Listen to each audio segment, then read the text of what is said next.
Cancel. You're listening to the Why So Serious show.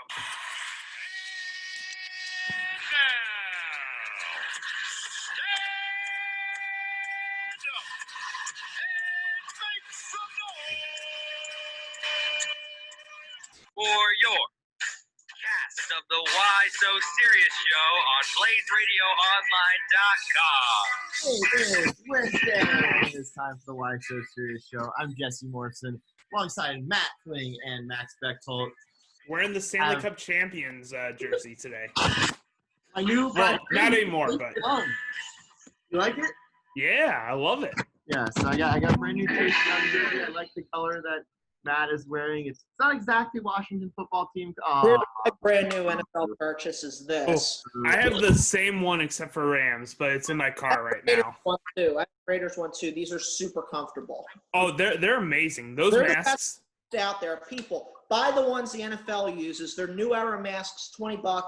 I will check that out. But like, I literally can't. The surgical mask is the thing for me. Like, I like. No, but here's my problem with the surgical mask is I've never worn one before, and the reason why I've never worn one before is because I feel like they look like the default mask that people who don't care wear. Exactly. And it's like, I feel like if you buy a mask, have your like own regular masks. People know you care about the whole thing.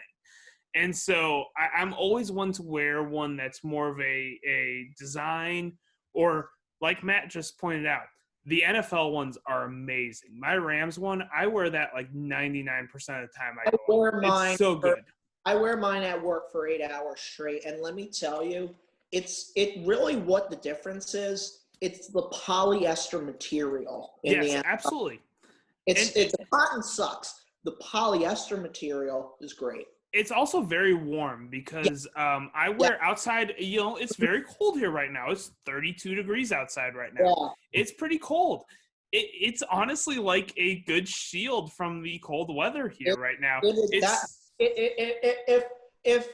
If everything else that America's health experts have said about wearing a mask isn't enough, here's the one benefit for wearing a mask, people. It is that when it gets cold out, it keeps your face warm. It keeps your nose and your mouth. It's great. I love it. I wear these because after the N95, they're number 2. Yeah, I know they're safer. I do know they're safer. Nose thing that like fits onto your nose so that like it holds it in and keeps the. But like the nice thing about the NFL ones though, they're like triple layered though, because they're very thick, and then they have that like little sheet in the middle of them in that little hole. Yeah, put it in. Yeah. I know that they're like low on the rankings, but I'm thinking about just getting a neck gaiter just to have on my neck, just in case like I'm going to drive through or something. And that's why I like the neck gaiters for is they're not super safe.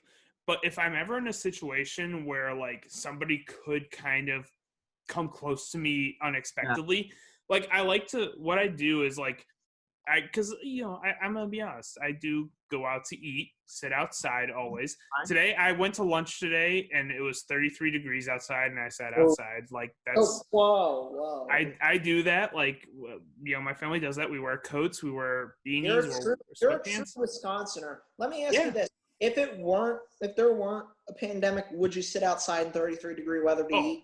Absolutely not. No way. But that's just the reality that is right now. And what I do is we wear beanies, we wear coats, we wear sweatpants, we go out, and I wear a mask inside when we go in and check in. I wear a mask until we get any food or drinks. Then I take the mask off, and I've got the neck gaiter around my neck. And so if anytime a waiter or waitress comes up, just put it up.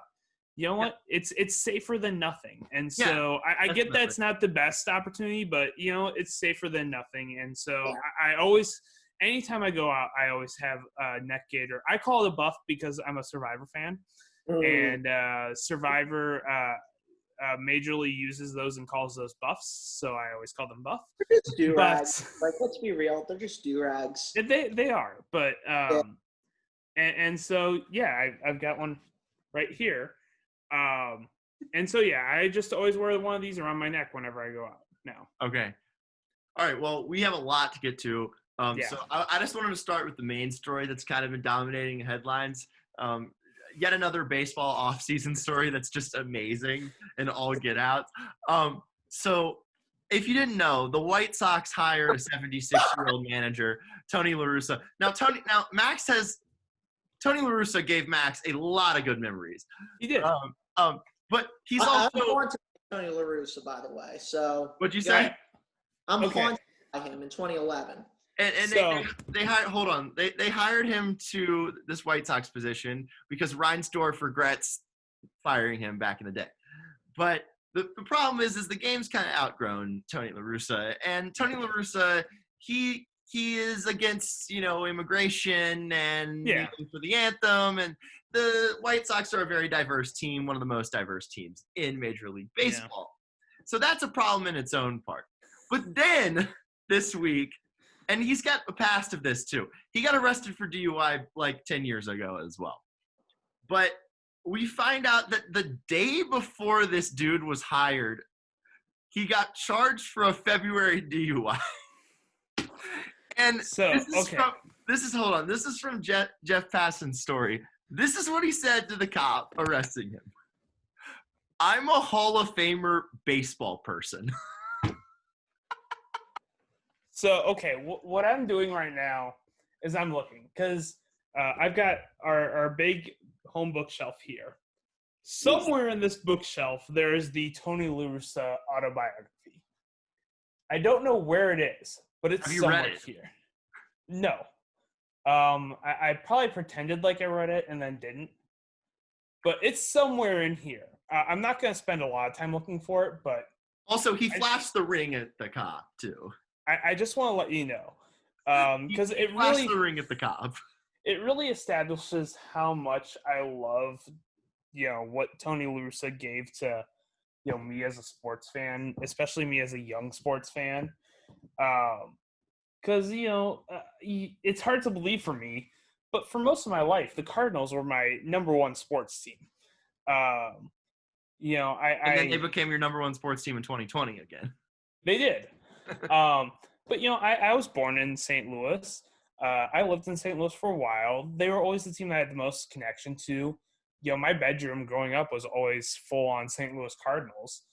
And so, they are a team I care about. And Tony La Russa was, the face of the team for so long.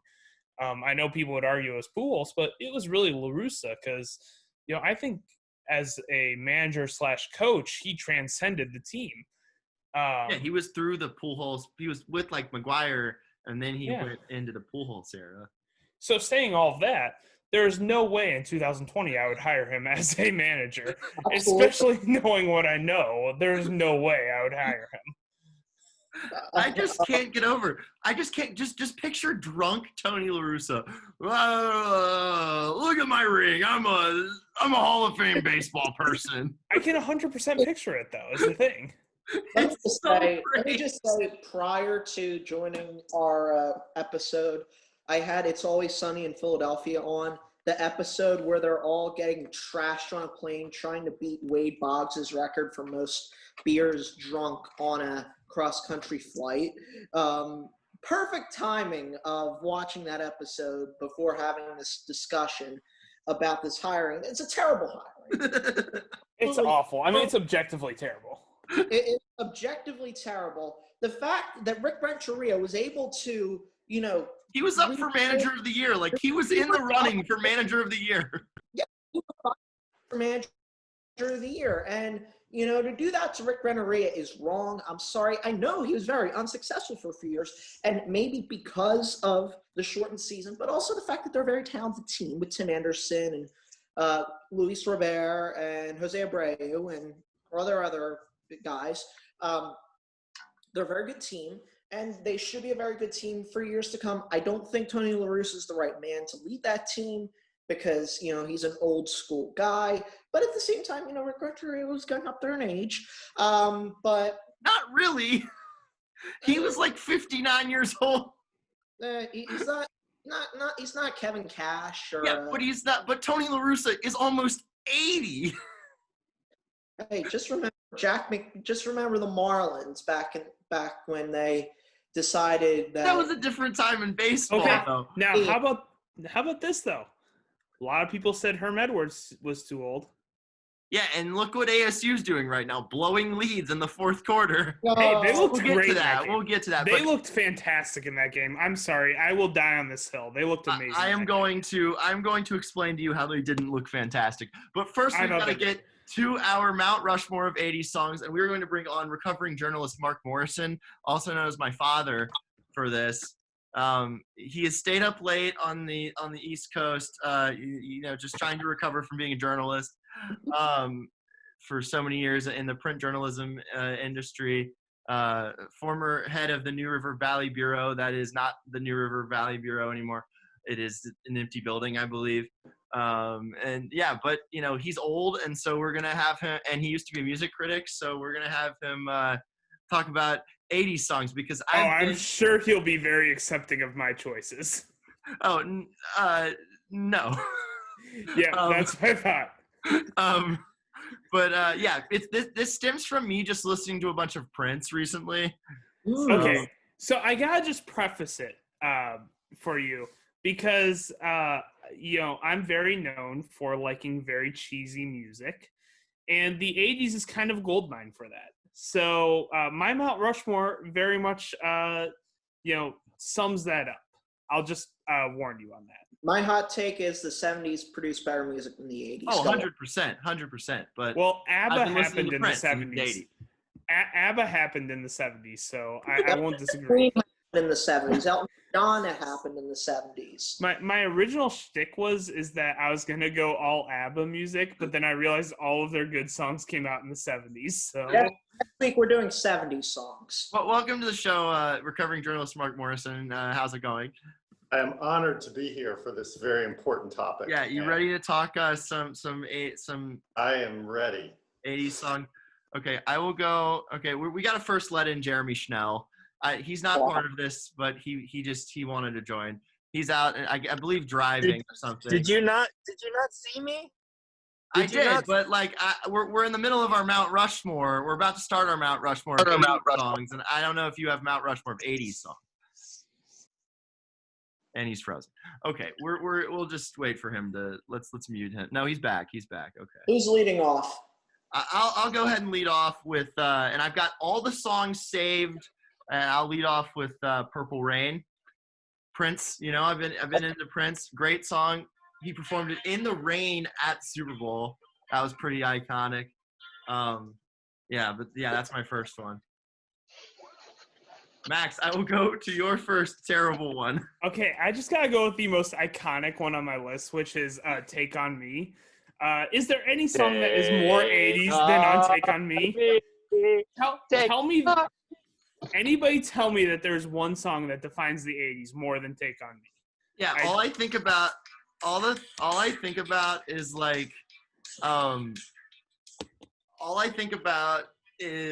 sorry, I lost my train of thought. All I think about is maybe Journey, Don't Stop Believing. I will agree with that, yeah.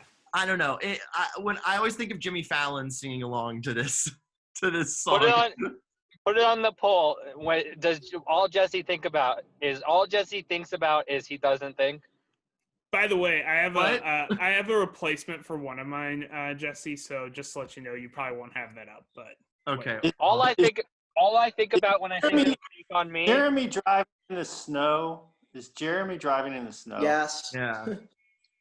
All I think about when I think about "Take on Me" is Michael Morris's walk-up song in the NLDS when he was playing for the Nationals, and all the fans were singing.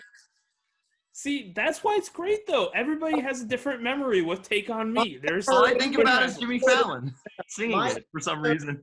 Of "Take on Me" is an episode of Family Guy where Lois asks Chris to get milk from the back, and he goes, and a hand comes out, and Chris gets taken by the hand right into the music video, and then he's just stuck in there, and then he, it's the part where they're running around from the soldiers, and then he runs through a wall, and he winds up breaking through the egg case, and Lois asks, Chris, where you been? He goes, I don't know. So that's All right. mine. Recovering journalist Mark Morrison, your first choice. I have memories of that song too. Every time I hear it, I turn it off. That's the memory on it. So you want just one? Yeah, just one. All right, I'm going in chronological order from the earliest in the 80s to the latest with my list. So my first one is from 1980. He Stopped Loving Her Today by George Jones. And I don't think that Max knows that song, but Matt does. It's the greatest. It's the greatest country music song sung by the greatest country music singer, and it was in the 80s. Wow, hot take. Wow. Has to be on. Oh, I know we are going to be so far off on our top 4 lists here. Well, All right, now it's Matt's turn. And I've got music for this first one. Oh, okay. All right. I do two, because we're doing a snake draft. So Okay. do two, and then we're going back to Recovering Journalist after this.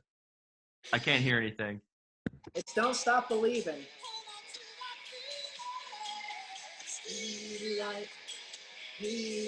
Their new lead singer is better than Steve Perry. What? That's an insane take. That might be your worst take ever. So that's not a bad take, and they did a great. It is a great take. Listen to this guy. He's so good. They found him on YouTube. So that's gonna be my first on the Mount Rushmore. This next one is an artist that you have a kick for, Mr. Jesse. Let's Go Crazy.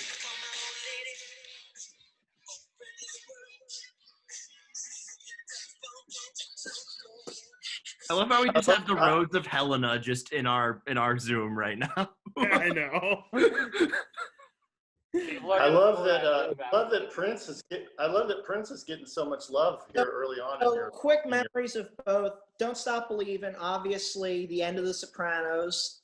What comes to mind first? Let's Go Crazy. I think of the Minneapolis Miracle from a few years ago after Stephon Diggs scored the touchdown. All you hear is the crowd noise and Let's Go Crazy being played. That song was the opening of the Super Bowl halftime show, correct? Yep. I believe it was. Yeah, that's why I always think of it as is. I always watch like half of that Super Bowl halftime show because I have such like ADD that I get bored halfway through. So I always watch like the first half of it, and like I always think of that song on it. Yeah. Right, Recovering Journalist Mark Morrison with another hot take, apparent. Okay, I'm just again doing one. So, but first of all, I just want to note that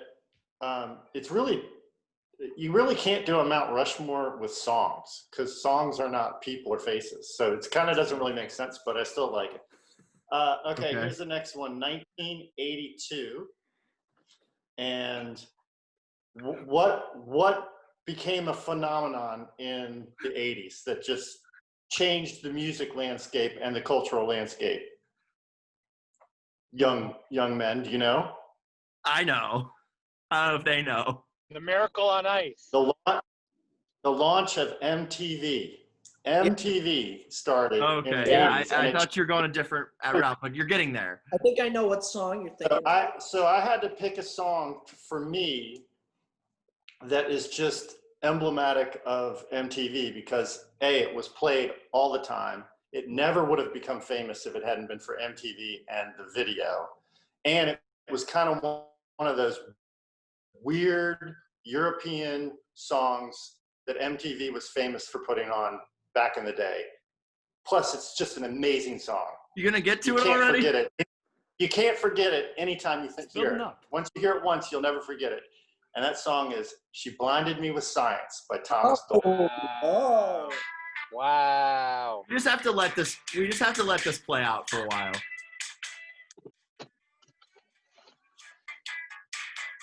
Science! Okay, Science! I know this song now that I'm hearing it. Science! I thought we were going to go with Dire Straits' Money for Nothing because that song literally says, I want my MTV. It does. The MTV song Science! is For my parents, the MTV song is God, I don't even know. I have to look up what it's called. I'll get back to you on that. Well, there are a lot that could represent MTV, Yeah. but to me, She Blinded Me with Science is just so Science. science. So Let's there you go. Science. That's my next one. I'll update everybody on the song that my parents think of when they think of MTV. Okay. Um, Max. All right, Max, it's your turn. Okay, am I up again? Yeah. Okay, I'll go with one of my original ones, which is it's been called by some people the whitest song ever, which is "Come On, Eileen." Yeah. I mean, come on, whenever you hear it, you just gotta have a smile on your face. I mean, it's so cheesy, it's so corny, it's so stupid, but it's so fun. Put on the poll. Does "Come On, Eileen"? Do the lyrics to "Come On, Eileen" make any sense? No, they don't. Also, it's the song that should be playing over "White and Nerdy" by Weird Al. It really should. Yeah, I mean, it's the dumbest song ever. But you know what? It's my shtick. Okay, by the way, the song that my parents think of when they think of MTV is "Here I Go Again" by Whitesnake. Oh, of course. Beautiful That's song. the one they think of. Doesn't that music video build up? I think so. I don't know. I've never seen it, but my There parents, might be that's what they think Rising of. Sun or something in that music video. Well, I encourage you to watch the "She Blinded Me with Science" video when you all are with the show. Science. You will be blown away by its something. Science. All right. Well, Jeremy likes to make fun of me because I'm actually a 50-year-old dad who likes Bruce Springsteen a lot. Here it comes. This is off of Born in the USA. I mean, look at this album cover. You got just Bruce's butt. I've gained an appreciation for Bruce off of the movie Blinded by the Light. Love it. That totally gave me an appreciation for Bruce. His Sirius XM channel. Science. But Jesse, my argument is that his music from the '70s was better than this 100%. But That's the old Billy Joel argument. Jungleland is one of my favorites. we only play 80s Joel. 10 minutes long. So, but Jesse, you picked the wrong song off of that album. No, that's my second favorite Bruce song overall. Actually, my third favorite Bruce song. No. The anthem, the Bruce 80s anthem is "Born in the USA." Yes. Come Yeah, on. but Glory Days listened- Okay. Glory Days is one of the best riffs of all time. By the way, I totally know what it's about, and that's why I listened to the song. I listened to Born in the USA Science! as soon as I got done voting. So Yeah. There you go. But Glory Days, they played that at the Super Bowl when they did the Super Bowl, and they changed the words to "I had a friend who was a great football player back in high school. He could throw that Hail Mary, make you look like a fool." Well, do you know what? Oh, They're you gonna know dare what- me. Do you know what political figure adopted and co-opted that song for his own benefit? Ronald Reagan, right? No, Ronald yeah, Reagan. go ahead. Yeah, I got it. Bruce was Really? Science. He's not too about it. Science. But all this, and Joe Biden picked "The Rising" as his sort of theme song this year, which is another great Bruce. Another Springsteen. great. Bruce anthem. Springsteen is like America.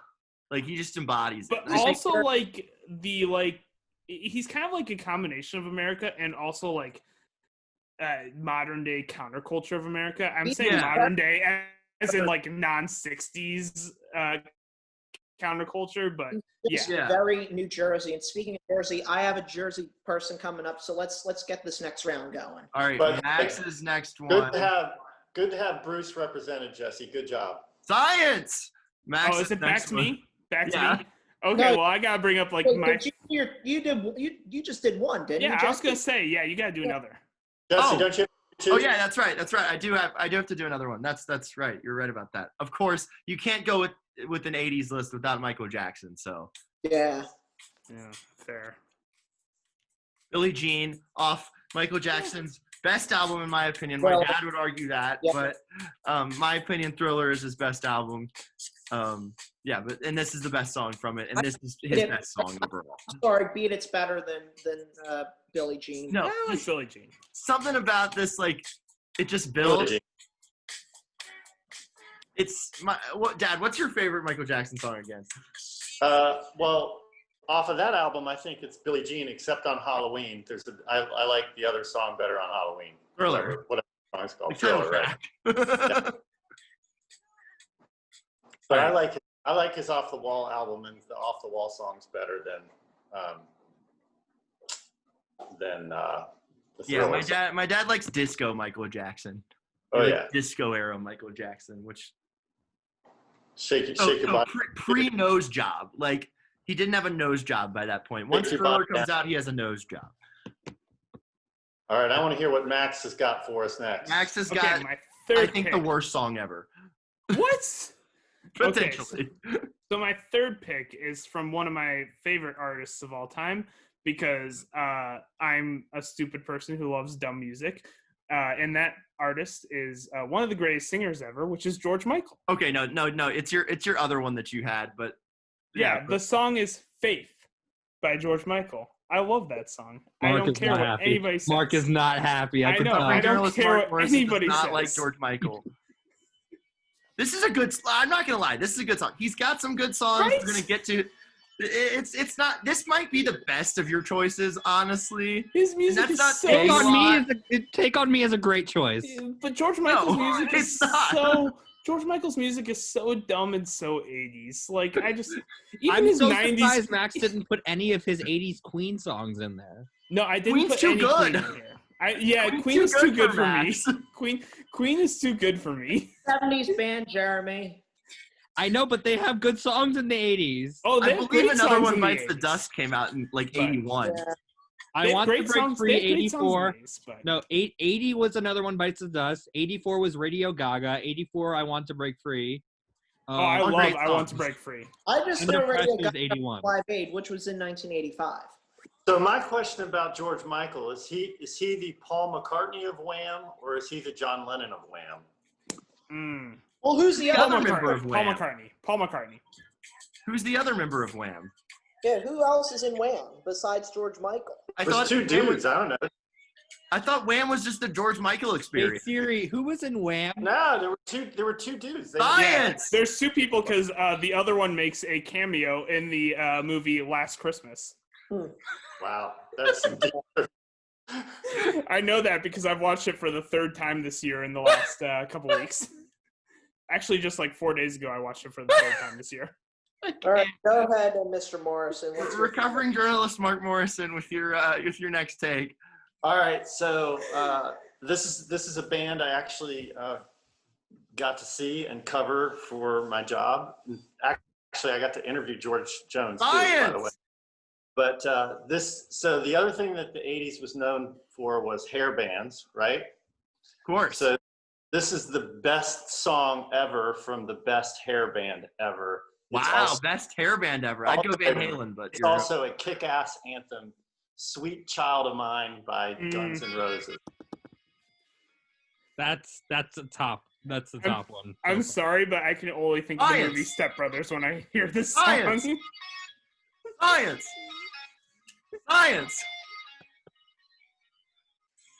All right. Come on, Billy. We're counting on you. Come on.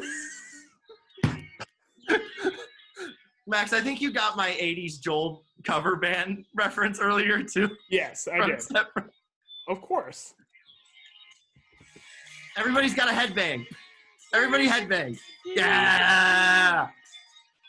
All right, now we're going to switch the mood, I believe, for Matt's next That's a great one. choice, by the way. Yeah, great choice. One of the best guitar solos, probably top 10 guitar solos. That's not a good thing if I'm saying it's a great choice, by the way. I'm giving you two here. I'm going to go with another George Michael song. And when I just looked on Spotify, it was George Michael. But this one's Careless Whisper. It's one of his worst songs. No, it is the best. It is the best. It's not even used in the movie Last Christmas. the fact that Josh Reddick used it as his walk-up song as an Oakland A, and people just vibed out to it. It's like the most sensual song of all time. The whole 3,000 people that show up to A's games pre-pandemic. Most of my friends are A's fans now. And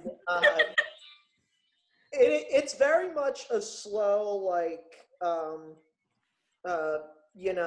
sorry song. So yeah, I like that. And my fourth choice. All right, that's enough. Hold on, I have a Careless Whisper take first. Top 5 sax song. Yes. Oh, it's definitely a top 5 sax song. It's not a top 5 George Michael song though. It's one of his worst songs, honestly. Top 5 sax song. No, and Max, Baker Street. You don't understand that it's his best song because you don't understand good music. No. What are you talking about? Pitbull is Feel his the favorite pain, artist. That it's good music. Max, Feel Pitbull. the pain, man. By the way, Max, Listen to "Heal the Pain" by George Michael, and your life will be changed. All right. I guarantee it. Max, By the way, have you seen the NASCAR championship intro yet? No. It's Pitbull. Jesse, he's Jesse, doing it pull it up. like everything, and it's funny because the NASCAR championship is now not in Florida, but he's doing the intro for it in Phoenix. Can you pull it up and show it to us at some point in the show? I will, yeah, at some point during the show. But All right. it's time for recovering journalist Mark Morrison's. Well, I last didn't get choice. my fourth yet. Well, wait, no, we go back Yeah, to. no, Oh yeah. it's- Sorry. My fourth, I'm a fan of Bon Jovi, and they have pretty good new music out too. There's this one song that they wrote during quarantine. They played on the radio. It's called "Do What You Can." Sounds too good for me. When you can do, when Sounds you can awful. you do what you can, and then literally talk about COVID-19. But I'm going to go back to the '80s for one of their first hits, and I'm not going with "Living on a Prayer." Now, "Living on a Prayer" is one of the greatest songs ever. I'm going with "Wanted Dead or Alive." You're going with the best Bon Jovi song. Classic American Idol song. That's one of my favorite songs of all time. Because, and I solely base this off of the guitar, they go from the 12-string acoustic for most of the song to the electric. And I remember watching the 12-12-12 concert for Sandy Relief, and Richie Sambora. Richie Sambora, who's no longer in Bon Jovi for some reason. No, I think it's because he recognized that John's voice is shot. Anyway, so He's the talent, by the way. Yeah, oh yeah. And he used both the 12-string acoustic and the electric in the same song. It was great. Although I will admit, in that concert, the "Living on a Prayer" performance was better, but "Wanted Dead or Alive" is I prefer as a song than "Living on a Prayer." One of the best American Idol performances ever by Bo Bice. Okay. It's a classic American Idol song. It's used every single season on American Idol. That song is. Yeah. No, it makes you feel really macho.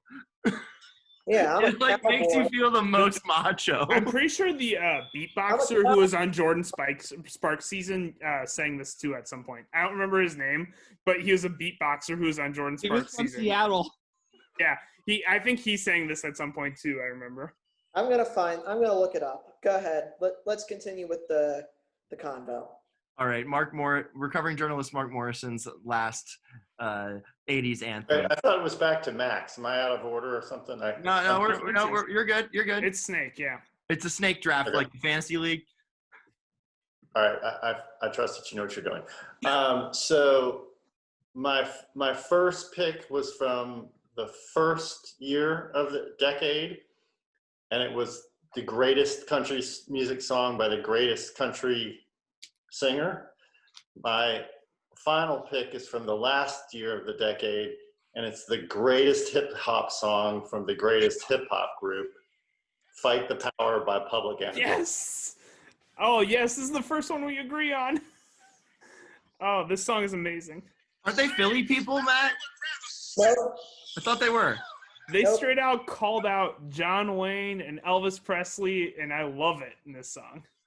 It's the best hip hop song ever, and Absolutely. in the 80s, that's when hip hop took off and became like hip hop. a Mainstream.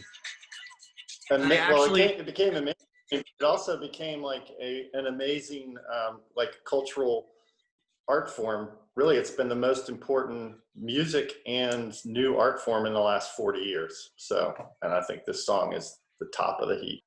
And written for probably the most important movie of the last and relevant movie of the last 40 years. Do the right thing. Right. There's my top 4. Who would have known this all came full circle? Max and Mark were fighting at the beginning, and now they're just like best friends now. I love the movie. I own the movie Do the Right Thing on Criterion. I've never seen it. We're all in. What? Yep. Wow, Jesse. No, you should have shown it to me, Dad. Oh, it's so good. Max, you are correct. They had a Bon Jovi week on American Idol that year that you're thinking of. Some guy named Richard. Bon Jovi came on the show and helped all the artists. I remember. Jeremy, because you did the first poll, put this on the poll. Is it the most American Idol thing ever to have a Bon Jovi week? It really is. There's like 5 good Bon Jovi songs. This was the 6 songs that they had: "Blaze of Glory," "Living on a Prayer," which Jordan Sparks performed, "This Ain't a Love Song," "You Give Love a Bad Name," "Wanted Dead or Alive," and "Have a Nice Day." Oh, "You Give Love a Bad Name" might have been what the beatboxer That's did. my second favorite of his. I believe Blake or Bryce was the name of the beatboxer. I don't remember which one. American Idol returns in the spring or February. On ABC. Yep. All right, Max, your last choice. Tune to ABC Montana for that. Blake. Channel 5 on your local TV dial. His name was Blake Lewis, and he performed "You Give Love a Bad Name." It's the first thing that comes up when you look him up. Jeremy, did you put that on the poll? It's going up right now, sir. Okay. He was a great beatboxer. All right. Imagine if a beatboxer had won American Idol. He came in second. His whole shtick was that he beatboxed. He wasn't even that great of a singer. He just was a good beatboxer, and he came in second to Jordan Sparks. The vast arrays in talent that show has produced is insane. Look, you've got Carrie Underwood. Like, she's like the best singer of all time. And then you've got like Jordan Sparks, and then you've got like David Archuleta. Okay, go back and watch. Okay, I will die on this hill. Go back and watch some of the performances from season 11. People hate on season 11 because Simon and Paula were off, but that season produced the best talent in the show's history. By far, the best performances ever. Go watch some season 11 performances. I would definitely spend like 30 minutes one of these days watching season 11 of American Idol because YouTube is a whole. Do it. Max, what's your last one though? Anyway, one of the performers on season 11 got a standing ovation every single performance they did it, and they didn't win because of Phil Phillips' dumb butt.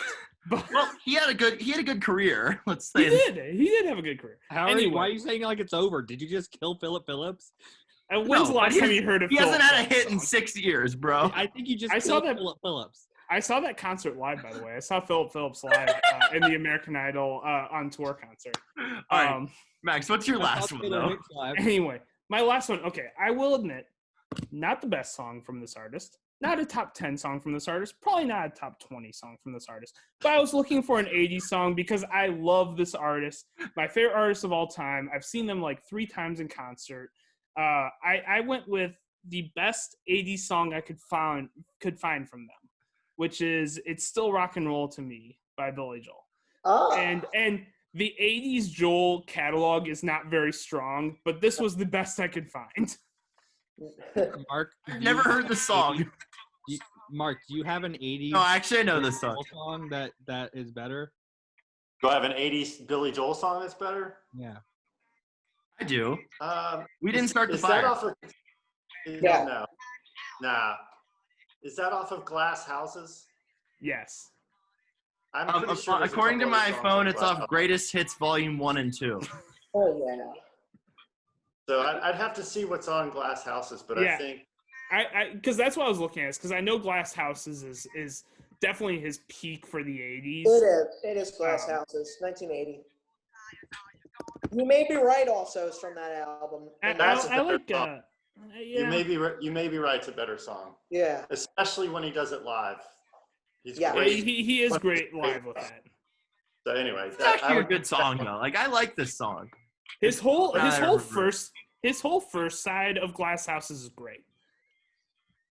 I agree. That's a great album, and that's a good choice. Good choice. So are we done, Jesse, or do you have a last? Jesse's Good got one answer. more. Good answer. I did it. I I have got a one- good song. I told you it all came full circle. Mine is from my all-time favorite artist and band, Tom Petty and the Heartbreakers. Oh, It's- yeah. It's their most 80s song because they use a drum machine in this one, but like it's got an amazing guitar solo on the end. I believe it features Stevie Nicks and background vocals, which elevates it up a little bit. Ooh, that's a good. And it's just cool and weird. And the music video, speaking of MTV, was big. And Tom Petty's wearing a Mad Hatter, and it's "Don't Come Around Here No More." And it's got like sitar in the beginning. It's so cool. Like it's different, but it's awesome.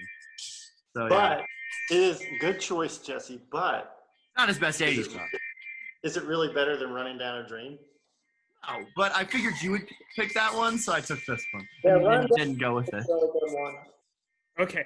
And when you mentioned Stevie Nicks, I was just making sure we weren't all messing up by not picking any Fleetwood Mac songs, but most of their best songs are from the 70s. Start from the 70s. Definitely. And I don't know if my dad knows this. We got to tell him this before we let him go, unless he wants to hang out for Jeopardy replacement host talk. Oh, okay. I've got big opinions on that. But Dreams by Fleetwood Mac is huge right now. Yeah, because of it's TikTok. big. Yeah. And so Well, I have two honorable mentions. which one? Can I throw out two honorable mentions? Yes, we're already headed for a 2-hour show anyway. That's fine. So, 1980, "Back in Black" by AC/DC. Oh, great song. Yes. Great yes. song. But might not be the best of that album. Might No, not that be. song is amazing. Play that song in a loaded stadium when a team is about to enter the field and tell me they don't get pumped up. Yeah. Same with Thunderstruck. But Yeah, I think that's that we the- played, but so not an Thunders- 80s song, 90s song. So Thunderstruck is ASU's entrance song. Back in Black is Iowa football's entrance song. That makes sense because they wear black uniforms.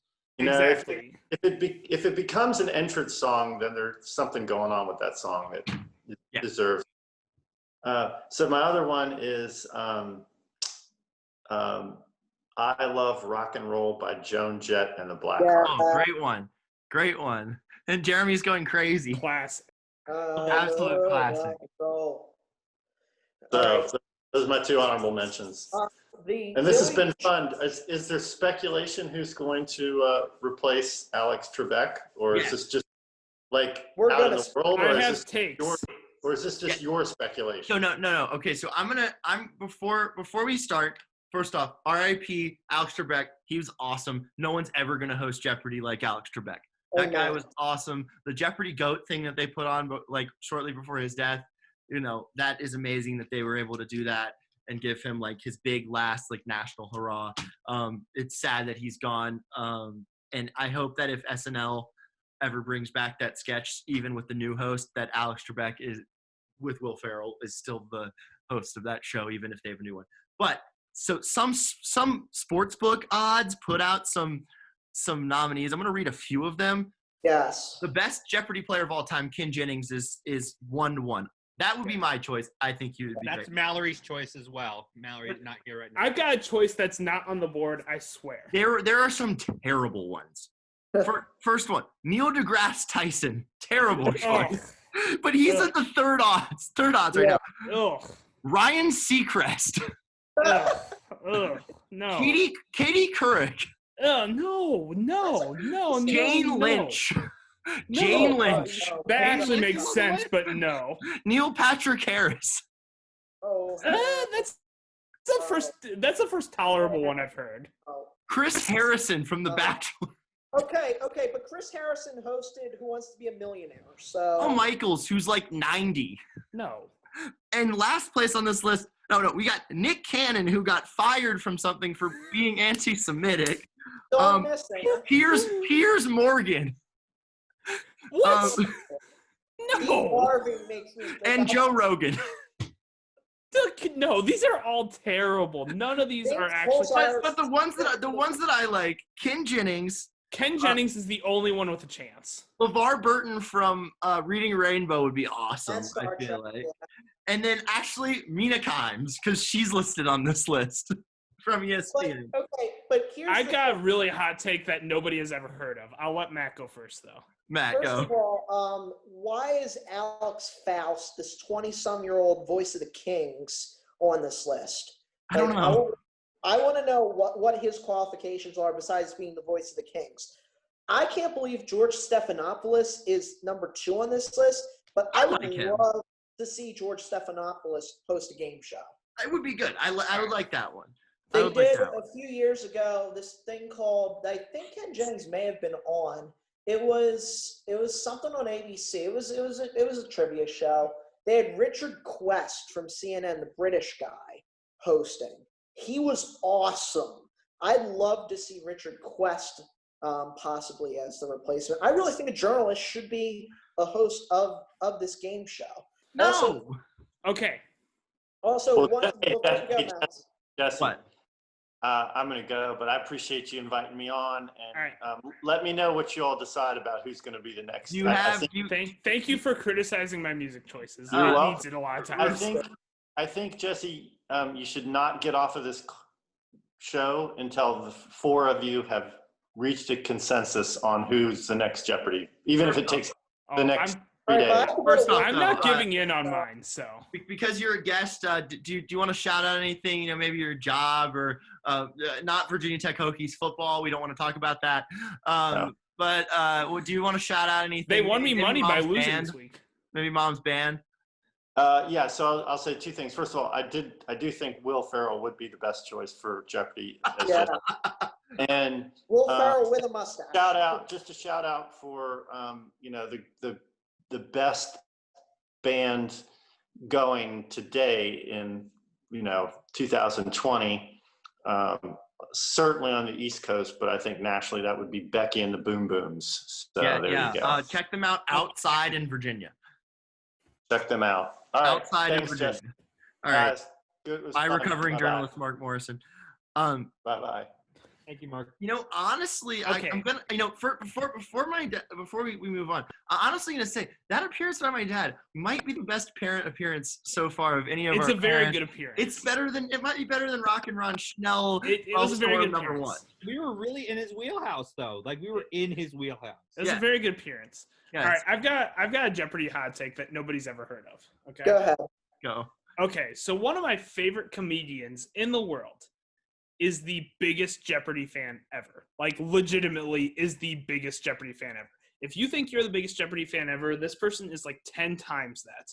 And he has had a whole campaign to make himself the next host of Jeopardy whenever that time may come. And so I even have buttons. He made like buttons and stuff. I went to one of his comedy shows, and he has buttons that says, him for Jeopardy and stuff. Who is this? His name is Josh McCouga. He's Never a very, very low profile comedian, but he is in love with Jeopardy. And I think we need a Jeopardy fan.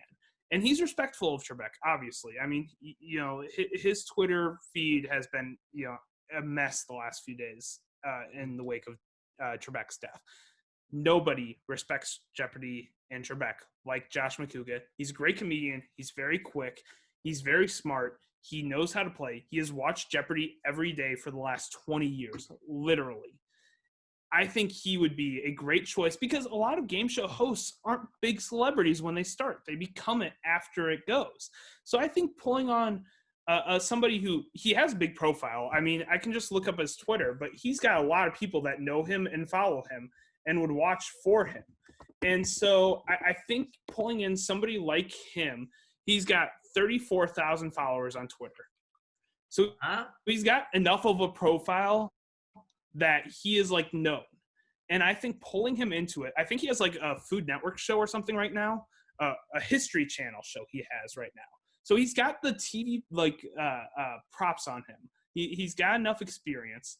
He loves Jeopardy. He respects Trebek. He respects Jeopardy. He has wanted this for a long time. He is my pick for the next Jeopardy host. That is coming from someone who has never watched Jeopardy in their lives. You've never watched Jeopardy? You don't have grandparents?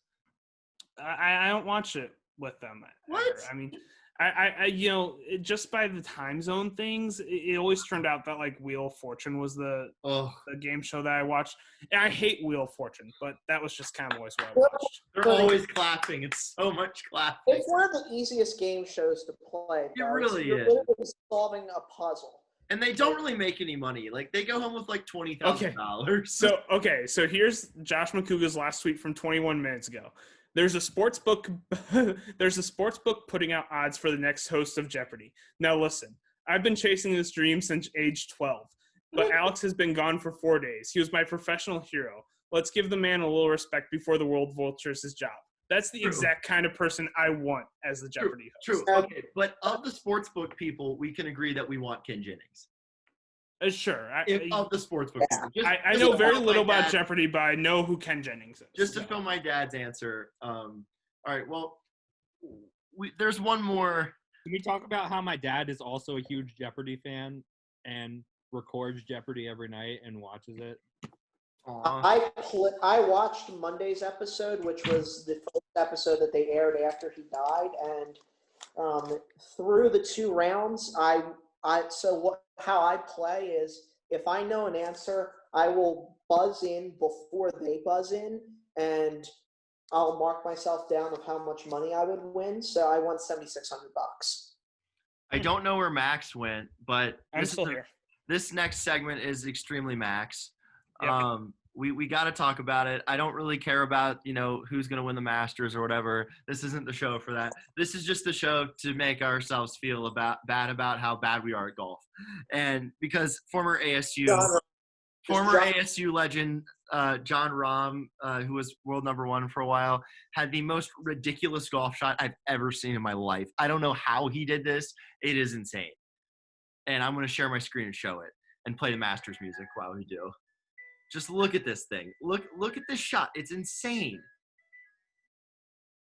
He skips it across the water. Most overrated shot ever.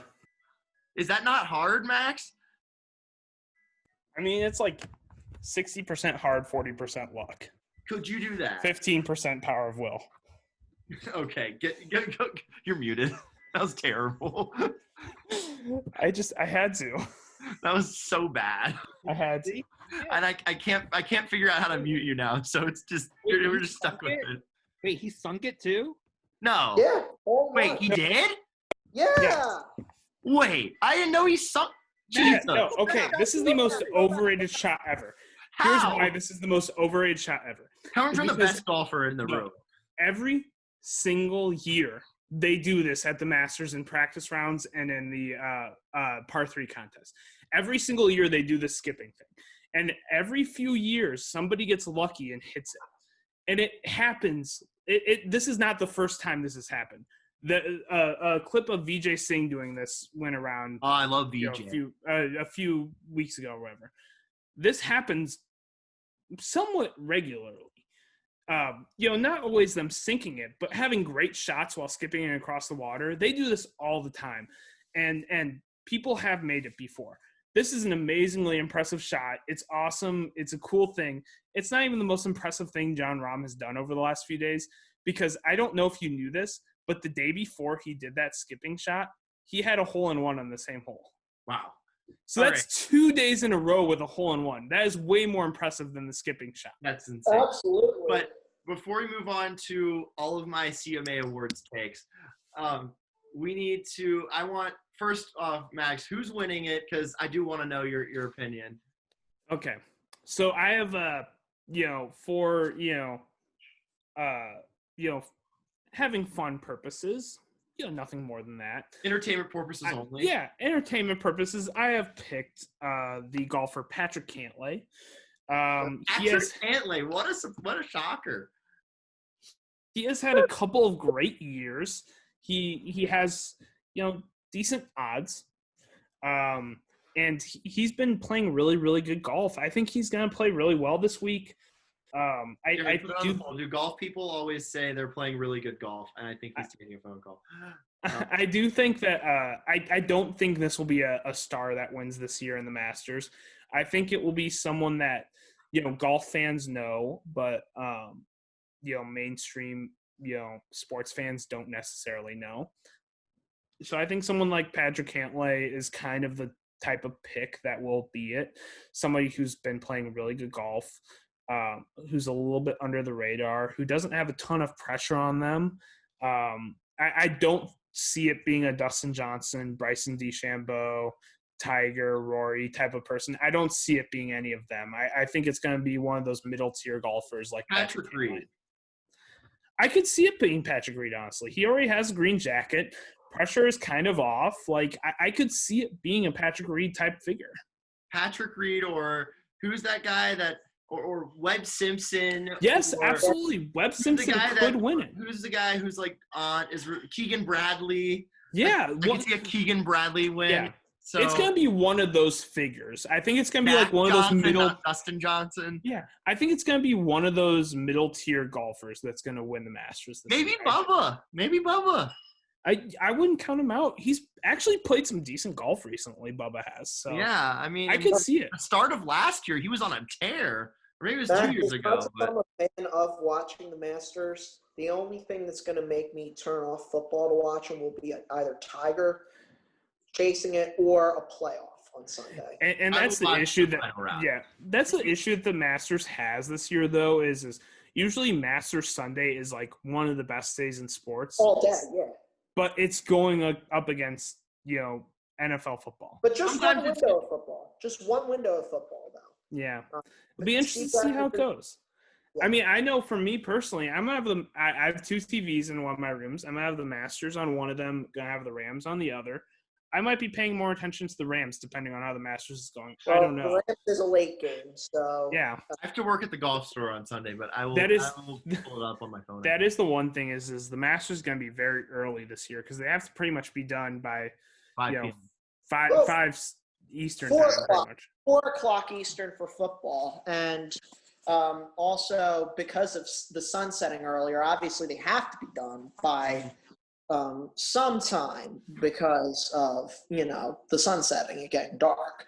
But I think it'll be interesting to see how this whole thing plays out. A major in November is never heard of. You never think of fall golf until the U.S. Open in September this year, and then I got a notification of some column that somebody wrote that was like, the Masters that didn't need to happen. I'm like, you suck. Whoever wrote that sucks. But like, I don't know if you've seen any pictures of, but Augusta National looks absolutely amazing in November with some of the trees like turning and stuff like that. Yeah. Like it looks unbelievable. It always looks unbelievable, but it really looks unbelievable this year. I can't wait to see it on TV. Augusta. And Max, Lee Elder, though, that's huge news and should have happened a long time ago. And it's something that's happening, obviously, because of the current circumstances of the world. But I'm really excited. They're really embracing Lee Elder. They're also embracing a lot more women's groups right now. They had that announcement today. I want a women's Masters. Yeah, they've kind of been having that with the amateur, because I want the LPGA to have a women's Masters. I don't know which tournament you would get rid of, but as a huge the Masters is its own produced thing. This is not a PGA or PGA Tour or the USGA. So as a huge LPGA fan, I can confirm that a lot of their players have been asking for a tournament at Augusta. It wouldn't be a Masters tournament, but they've been hoping for a U.S. Open or something like that at Augusta, something high profile for them to play there. But the Augusta hosts a amateur women's event there every year for college players. The best college players in the world play there. And last time it was there 2 times ago, the top 2 players made it to a playoff, and they played like 7 holes in the playoff. It was like this huge epic battle. Both of them are currently on the LPGA tour. Both of them have become huge stars off of it. Like neither of them have really played that well on the LPGA tour, but they are like 2 of the most known players on the tour just because of that tournament. So I do hope there gets more tournaments at Augusta, because that really puts a lot of eyeballs on, because people want to watch tournaments at Augusta. Anyway, I forgot what the question was. Just how much Lee Elder meant, and Yes, absolutely, and that's a huge deal. he was the first black Masters player, like first player to. And having him hit one of the first tee shots, that's, for golf fans, if you ask golf fans what's the biggest tradition in all of golf, it's the opening tee shot at the Masters, which has traditionally granddaddy of them all. Yeah, which has traditionally been Jack Nicklaus, Gary Player, and Arnold Palmer. Obviously, Arnold Palmer sadly is no longer with us, and so a lot of people assume He's with that us just in a can. Yeah, true. But a lot of people just assume that would always be Jack Nicklaus and Gary Player now, and nobody else would kind of take that spot. So if Lee Elder could take that spot, that'd be a huge deal, like massive deal. Like this is legitimately like, I don't even know what you can compare it to. It's like throwing out the first pitch on opening day. It's like a massive, massive thing. Yeah, And Fauci kind of screwed that one up.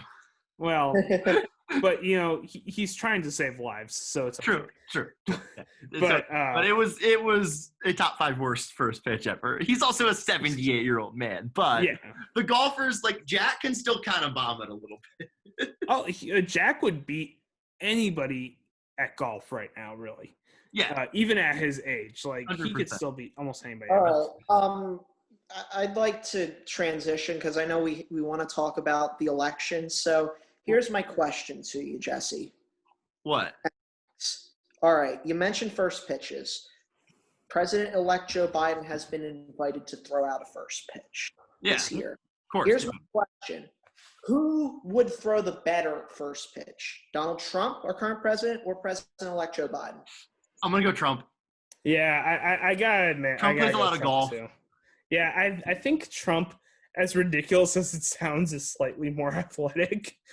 And he's competitive. Not saying that Biden isn't competitive, but like Trump is competitive to like Trump's the guy that hides monopoly money under the table. I think Biden is the kind of person that throws a really solid-looking pitch that lands before the plate and bounces. He's gonna bounce in. Yeah, I think and Trump gets it to the plate. Yeah, Trump would throw a George W. Bush type strike. Yeah, I don't know if anybody can ever. The George W. Bush first pitch is the greatest first pitch of all time. Yeah, that's a ball. No, but the best part of the George W. Bush first pitch is like how he walks after, like the swagger. He's like, "Yeah, I just did that." Like, go back and watch it. Like he just walks and the forward. Conversation like, with. I'm not trying to get too political here, but he walked off that mound. He's like, "I don't have to do anything else good." Yeah, my presidency. He got reelected. He did get reelected. Yeah. And Trump did not throw out a first pitch during his 4-year term. His only appearance. Told the Yankees that he wasn't, and they were like, "No, you're not." Yeah, and his only appearance at a baseball park, he got booed at the Nationals World Series. So, anyway. Speaking of making progress and stuff, I am going to talk about the CMA Awards, and I will get to the making progress part of that. The CMA when Awards. When are we getting to college football, by the way? What'd you say? When are we getting to college football? I've got a lot of stuff on. We have. Let me tell you, Max. We have like a whole lot left. So cool. I'm fine with that. I'm not tired, so. I have to watch the Man Singer before work. It is 10:14 Arizona time, but I'm not tired. I'm not tired at all. Let's go. Let's talk. Science. I have the CMA Awards on right now. So okay, so CMA Awards were tonight. They were in Nashville. I don't know where they were, but it was socially distanced with basically either the singular band at a table or like people's families at a table. It looks like the Golden Globes. Yes. Yeah, and it was like just industry people. There weren't any crowds or fans or anything. So the audience was just industry people. So first off, I wanted to talk about the intro because obviously the biggest person that died this year in the country music family is, if I can find my notes wherever I put them. Hold on just a second. That is okay. Here we go. So the intro was for Charlie Daniels. Devil Went Down to Georgia. Obviously, everyone knows that song. You don't know the Devil Went Down to Georgia? No, I do. Okay. I was just messing with you. Yeah, but Devil Went Down to Georgia. Like that's the biggest. One of the he's the biggest guy that died this year. But yeah, that was started off really great tribute to open up. They had Dierks Bentley doing it. I forget. I caught Dierks Bentley before I hit the mute button to come on this. Dierks Bentley was really good. They had Ashley McBride, and they had somebody else, and I forget who it was. But they were all really good. And then they went to, before The Devil Went Down to Georgia, they went to Jason Aldean. He was awful. Let me share my video again. What happened? I stopped it because It you won't were. let me. You gotta let me. You're good. Hey, I just stopped it because you're on phone. Yeah, you're on. Jason Aldean was atrocious. His voice is so bad, and he ruined that song. Like, they could have gotten so many better people to do The Devil Went Down to Georgia. Charlie Daniels rolled over in his grave. Man, guys, I left, and you were on the Masters. We're one segment later. How much did you guys talk about the Masters? This has been a very fun Not show. very much. Yes, keep going on your CMA award talk. So yeah, I'm trying to make this as quick as possible, but I really want to talk about it because I like it. We still have like movies with Max and Mandalorian. You have 44 minutes with me left, so come on. Okay, sounds good. I think we can make it in 44 minutes. But obviously Morgan Wallen had a big public relations nightmare with SNL. And Darius Rucker and Reba McEntire hosted tonight, and Darius made a joke. He's like, it was the best joke of the opening monologue. He said, I made Morgan quarantine for 14 days before he came out here. Obviously he didn't, but like, it was still funny. Hot take, the fact, I don't know why Carrie Underwood and Brad Paisley, the best hosts ever, don't host anymore. They were the best hosts ever, and the only It was their time to move on. They're the best hosts ever. I'm sorry. I don't know. I love Reba. Reba's great. Like, she sang a little bit in the monologue, and she was spot on. I love one of the best SNL skits of all time, by the way. Guys, Reba. Hold on. Oh my God. Fake spike alert in Maction. Oh my God. Okay, go. I've heard about this. What, fake spike in Maction? Wow. Is this the Western Michigan game? I was watching. Oh my God, hold on. I was watching the Western Michigan game. Hold on. We only have one more week of Wednesdays. Wow. Is that how they won? Yeah. Unbelievable. That's That is Garden. Maction. That's one of the best college games of the season. But both of those teams, Toledo and Western Michigan, they're great MAC teams. All right, back on the country crap. But back on the country crap, I'm going to say there were mostly good performances. I was surprised. Usually we don't get that. But Eric Church was great. Ashley McBride was great. Luke Combs was great. From the Hollywood Bowl, we had Dan and Shay and Justin Bieber perform their song together. That was awesome. You got to look that one up. That was awesome. I really like that song. I actually think like Dan and Shay does pop country the best of anybody that does pop country. Like that singer is really good, and combined with Bieber's voice, it's perfect. It's a great performance. Morgan Wallen was good. Not great. Good, not great. John Party's tribute for Joe Diffie, who died of COVID. He was one of the first celebrities to die of COVID. He did Pickup Man, which was Joe Diffie's biggest hit from the 90s. And that was really good. I've seen John Party. He's awesome. He's really funny. And then, but Justin Bieber's okay because he was on the song. But I can't stand these pop interlopers coming into the CMA Awards. We had Gabby Barrett do her song, which was a number 5 song on the U.S. Top 100. Most people have heard it. I hope. And we had her performing for some reason with Charlie Puth. Like, why was Charlie Puth there? No need for him to be there. Let her perform her song. What'd you say, Matt? They did the song together. Yeah, let her perform. And well, I'm not gonna lie, she wasn't great either. Now I will say that she is pregnant, so like that affects both. Okay, but just remember, the best performance ever was 5 years ago. Chris Stapleton and Justin Timberlake. Yes, that's a great performance. Chris Stapleton was great with his wife, stripped down acoustic. Best performance ever.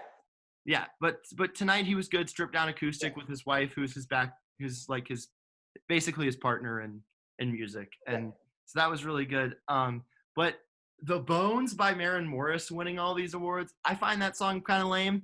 So that's I didn't my like favorite that. song of this year of any genre, Jesse. Really? Ugh. Literally, just the lyrics to it is just an inspiration. When the bones are good, the rest don't matter. The paint can peel, the glass could shatter. When I don't like it. in the foundation. Bluebird is a way better song. Bluebird by Miranda Lambert is a way better song. Can I please do the honor and announce the winner of Entertainer of the Year on here? First, I've got to talk about the best moment of the night. Okay. So, people don't know this. A lot of people don't know this, but a lot of country music is rooted in, early 1900s, like Black America and and like the instruments that they were using and everything. And they kind of stole it away, and then they banned like Black artists from the Grand Ole Opry, and it's horrible. And there's a horrible history there. However, in the late 1960s, Charlie Pride came around, and he had 36 number ones on the country chart. He was a Black artist, but at the start of his career, like they wouldn't put his face on like album covers and stuff. It was horrible. But he ended up becoming the host of that award show in 1975, which is super trailblazing. And it's paved the way for Darius Rucker to have success in the country field. This guy Jimmy Allen, who performed his song, and then they honored Charlie Pride. They brought him out at 86 years old. He performed his biggest song with Jimmy Allen, and then gave this just like thanked everybody, and it was just so like moving. Everybody in the crowd was crying. And so that was the greatest moment of the night. And it just like the Masters is kind of making up for things that they should have done a long time ago. It was much needed in this space as well. So I really, really liked that. And then Matt, Entertainer of the Year, it's my choice too. Here we go. And with the choice for Entertainer of the Year, the Chief, Eric Church. Yes. All right.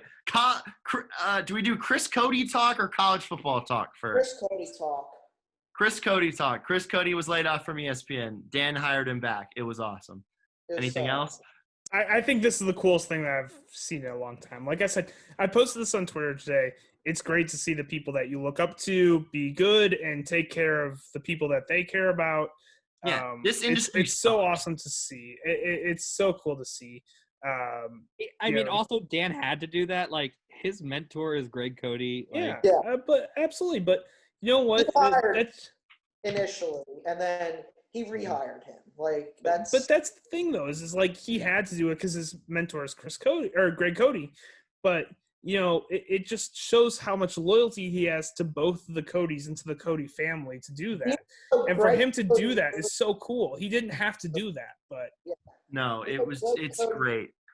Greg Cody beat his son to announce the news of the layoff because that's what journalist Greg Cody does. He didn't beat him to it. He didn't beat him to it. Chris made him wait, and Chris beat him to it. Yeah, but I'm just gonna say that this industry has a lot of crappy people, and a lot of just from my personal experience, a lot of people that just want to be in the spotlight and don't really care about anything but that. And maybe Dan was just looking for people to like him, but I don't think that's what it is. I think, and so this is genuine. This was genuine. Position open that he was able to just slide Chris into was great, especially in the fact that ESPN didn't have any opening, weren't going to fill up some open positions. Yeah, because his talent booker was stolen essentially by ESPN and moved up to New England. Mm-hmm. Even though essentially she's been replaced by this other producer, Anthony. So Chris obviously has been a producer for several years, not necessarily a lead producer like Mike Ryan or Guillermo or Roy, but I have a child. He clips the podcasts and whatnot, and I have a child. Bats and Info was his shtick.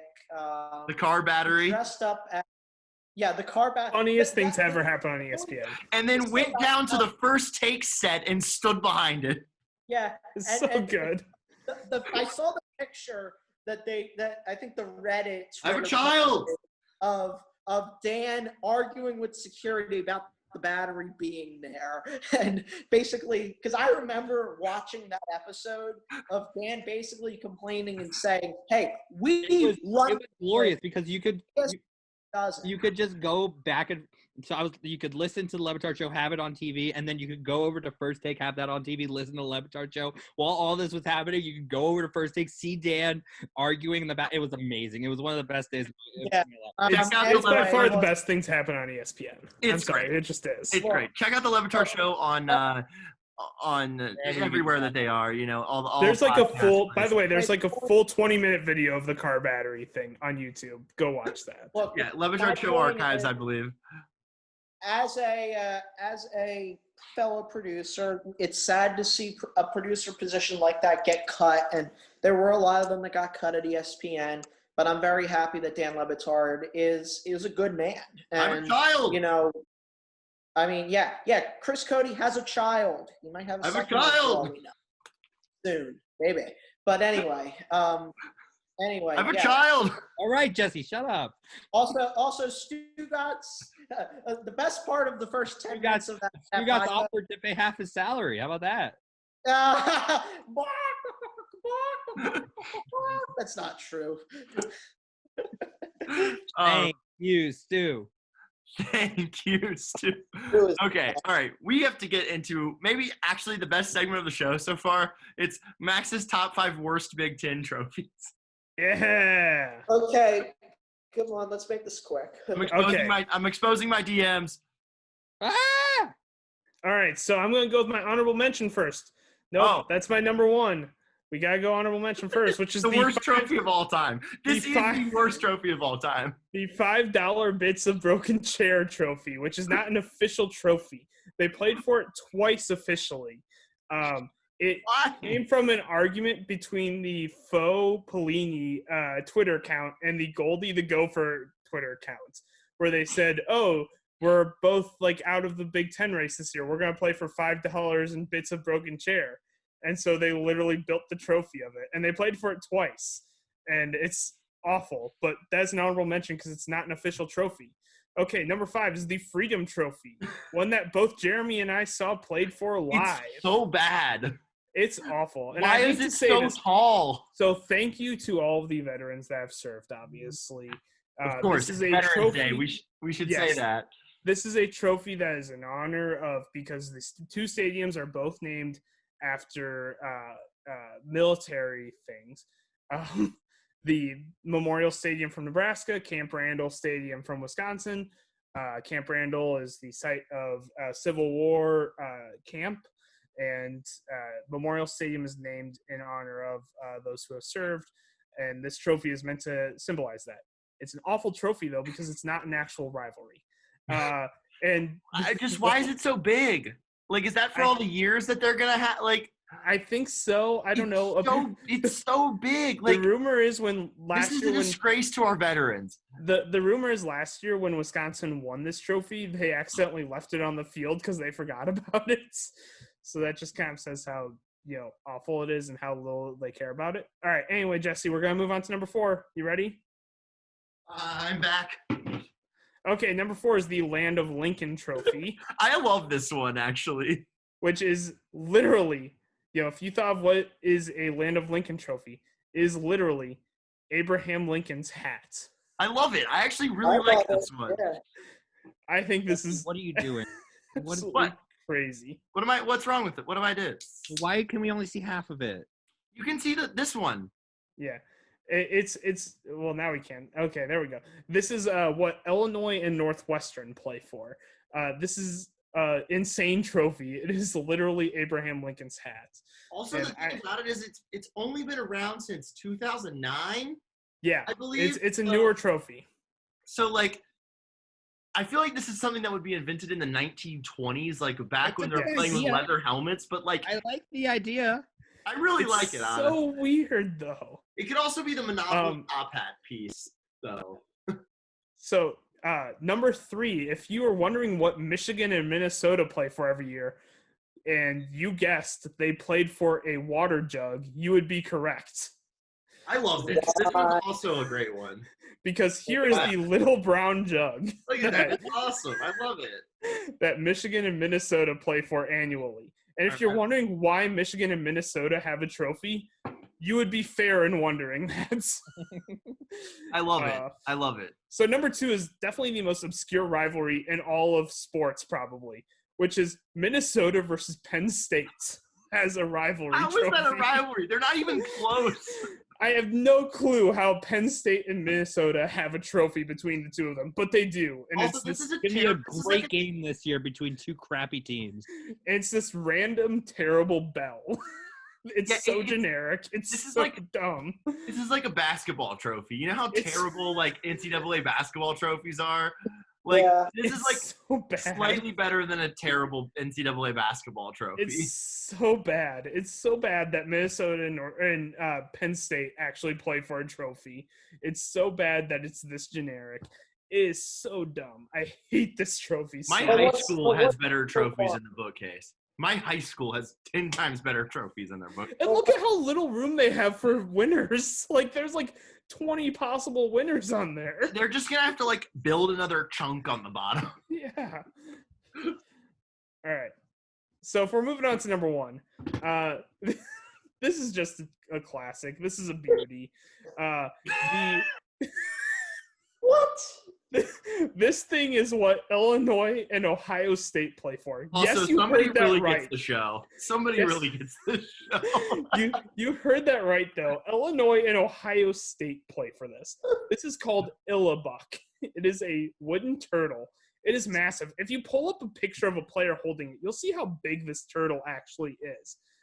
This is like actually big turtle here. And they all Jeremy, you put it on the poll. Is it a big turtle here? This is so dumb that, first of all, Illinois and Ohio State actually played for a trophy. Now look at the back. Last time Illinois won this thing. I believe it was 2007, which Ohio State was actually ranked number 1 at the time. But this picture you pulled up, I'm glad you pulled up this picture because this underscores every problem with this rivalry. Look in the background. This game is played in Illinois. How much orange and blue do you see in the background there? That is Memorial Stadium in Champaign, Illinois. This looks like the trophy they give away if the Packers and Lions had a trophy for their It's very true. It's very true. Now, I pulled up that I told Jesse earlier that a good candidate for that, if it still existed, would be the slab of bacon. Which is I would look it up if I hadn't stopped sharing my screen. Yeah. Look up the slab of bacon, people. It is amazing. Yeah. It's what Wisconsin and Minnesota played for before the Battle of Paul Bunyan's axe. Is they played for literally a piece of bacon, and it looks nothing like bacon. And it's an incredible trophy. So that would have been up there. Old Brass Spittoon is up there also, which if you're wondering if Indiana and Michigan State had a trophy game, you would be correct. Do they still have one? Yes, it's the Old Brass Spittoon.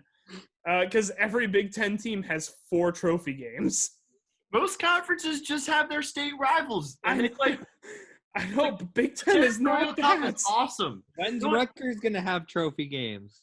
That's a good question. I think Maryland will get one with Penn State pretty soon. Rutgers, it's going to be tougher to get one for Rutgers. Maryland. And while we're on this topic, I just want to say this real quick. This is also going to be my what are we doing? But Maryland should be shut down because somehow how about 150? I'm sorry, but I get it that COVID is rampant. There's no way that 150 of their student athletes should have gotten it. So something's going on there, and it dates back to that coach that they had. Maryland's got something sketch going on, but that's just my opinion. Not be in the Big Ten. They should be in the American Athletic Conference. No, they should hammered Penn State though. What's up? They just hammered Penn State though. They beat them 30. You know why? Because they have a Tagovailoa. Yeah, they got 2-2. But Max, are you ready with your top 25 teams? Yes, I'll just rattle off my top 25. Okay. All right. Yeah. Number 25, Texas. Okay. Number 24, yeah, they're back. Number 24, North Carolina. Number 23, USC. Ugh. Number 22, Auburn. Number 21, Oklahoma. Boomer Sooner. Number 20, Northwestern. Wildcats. Number 19, Liberty. Flames. Number 18, SMU. Mustangs. Number 17, Iowa State. The Cyclones. And for SMU, the Pony Express. There we go. Hawkeyes, guys. I'm out of here. Hold on. Number 16, Oklahoma State. The Fighting Mullets. Yeah. Number 15, the U. Number 14, Jesse will love this, Marshall. We are Marshall. Number Heisman Trophy candidate Grant Wells at quarterback. Number 13, Coastal Carolina. Chanticleers. One of the best names. Number 12, Georgia. Go Dogs. Number 11, Cincinnati. Bearcats. Number 10, the University of Wisconsin. Badgers. Number 9, Oregon. Go Ducks. Number 8, BYU. Cougs. Number 7, get ready for this one. They're not a basketball school anymore. Indiana. Number Hoosiers. 7. BYU. Number 6, Bob Florida. Knights. Number 6, Florida. Number 5, Texas A&M. Wow. Yankees. Number 4, Clemson. The Fighting Dabos. Number 3, Notre Dame. Number 2, Ohio State. Buckeyes. And the number 1 team is the University of Alabama, Crimson Tide. Alabama. I would keep Clemson at number 2 even after that loss. I would too, but they gave up 47 points. Like, that can't all be blamed on not having. Like, I don't care. That just can't all be blamed off of missing a couple players. Yeah, that team beat Louisville 12-7. Yeah, like, they gave up 47 points to a team that scored 12 versus one of the worst teams in college football. Like, honestly, like. Louisville. Can you give me screen sharing abilities? Do we need to talk about the ASU game, or do you guys want to? Hell no. I'll talk about it for 2 seconds. I thought ASU looked really good in this game. I get it. Horrible receiving game. The receivers looked terrible. They did. They looked really bad. But I get they blew it in the end. The running backs looked great. The defense looked really solid for most of the game. You can check out my sidebar on the running backs on devilsdigest.com. Yeah. The running backs looked awesome. They looked so fun. I can't wait to watch them. And that was without giving a touch to – he played, but without giving a touch to 4-star Daniel Ngata, who was the highest ranked of them coming in. Yeah, I think they looked great. I'm really excited for ASU this year. That was a tough team, and they lost by 1 to them. I'm not excited because this ended their playoff hopes. I thought they were a playoff. It did, but Devil's Digest, man, are they playing against Cal? We were supposed to hear about that today, and we still haven't. It's really dumb, honestly. It's really dumb, honestly. And like I take the virus so seriously. Like I'm take it super, super seriously. But like they had 1 positive test. As far as we know, they haven't had any more positive tests. Okay. Like Berkeley is being like really super. But Berkeley is super liberal. Yeah, we get it. So I wasn't gonna go there, but like. Well, that's true. But I think personal opinion, I think they should be allowed to play football if the rest of their team is tested negative. Play the walk-ons on the D-line. Is taped on Wednesday nights. So by the time the show is posted, there may be a decision. So I want to just jump in on something that Jesse just said, which is playoffs. I don't think any team from the Pac-12 ever had a shot at the playoffs, no matter what. They could have gone undefeated. And they wouldn't have had a shot. 7-0 Oregon gets in. No, have you seen their schedule? They're not getting in. But if they did get, you're right. It's going to be tough for them to get in because the North is so weak. People would like to put the voters would like to put a 7-0 USC. Absolutely. They would. But here's my thing though: if they're going by like actual quality of like resume, BYU is going to have as good a resume as any Pac-12 team. They played nobody. Same with any of these Pac-12 teams. Like, have you seen Oregon's schedule? ASU, that's better than any opponent that BYU is playing. Yeah, check the rest of their schedule. The problem with Oregon, yes, exactly. Oregon, and they crushed Boise State. They looked amazing versus Boise State. In Boise. But like look at Oregon's schedule, because Oregon definitely has the best chance to make the playoff out of anyone. Like, they're going to need USC to be undefeated and be top 10 once the conference championship rolls around. When you don't have a quarterback, you don't. I think Oregon is really good this year. I actually think they might be borderline one of the top 4 teams in the country, but they don't play anybody. Like, their toughest regular season game is Cal. Like, they play no one this year. And so they're really going to need that Pac-12 championship game to be like a matchup of top 10 teams in order to have any chance. Jeremy, since we have limited time here, I'm not gonna have you do your like. Let me do my top 10. Okay, do your top 10. But I want to know where Keaton Slovis is in your rankings now. If he's not in. Is he able That to come out? That last touchdown was amazing though.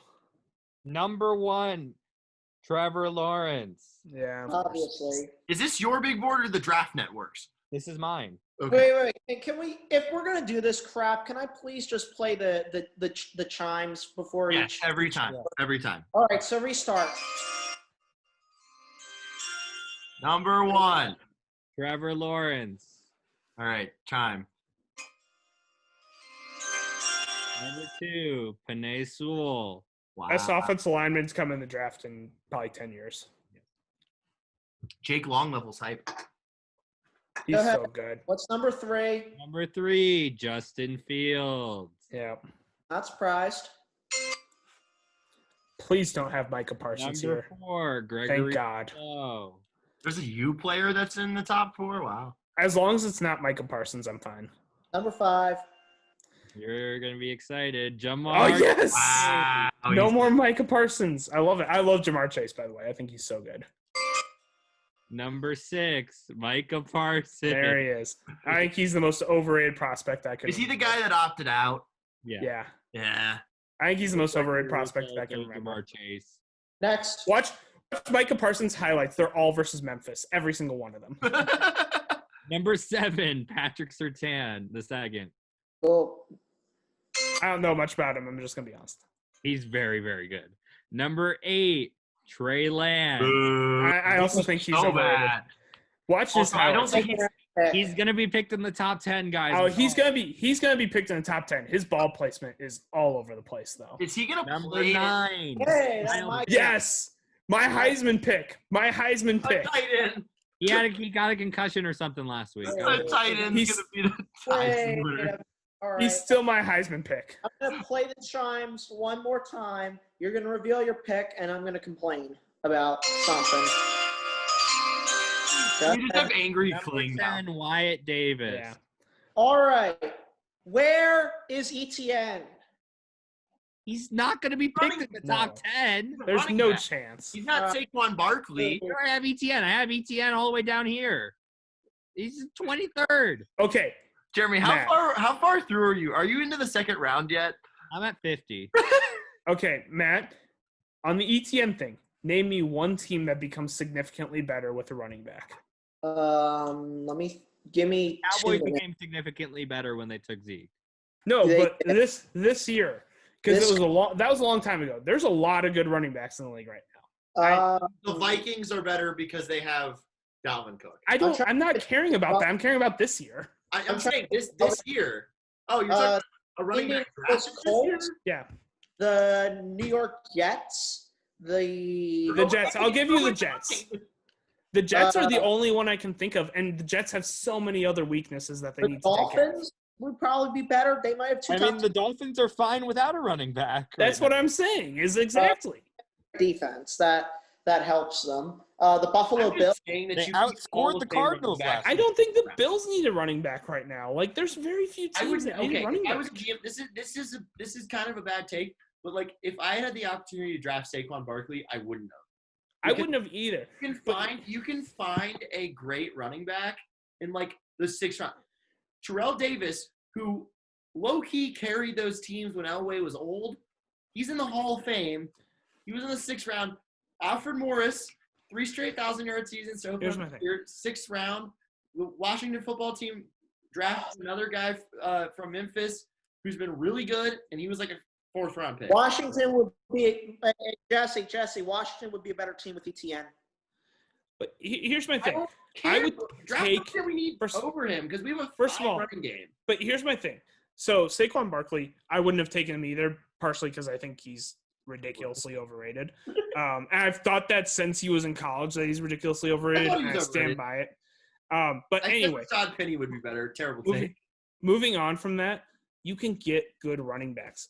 A casual football fan cannot name one of the 2 running backs on the Rams, and yet that is the biggest strength on a 5-4 team. Henderson and the other guy, Malcolm Brown. But you're not a casual football fan. You're a bigger football fan. From fantasy player. Yeah.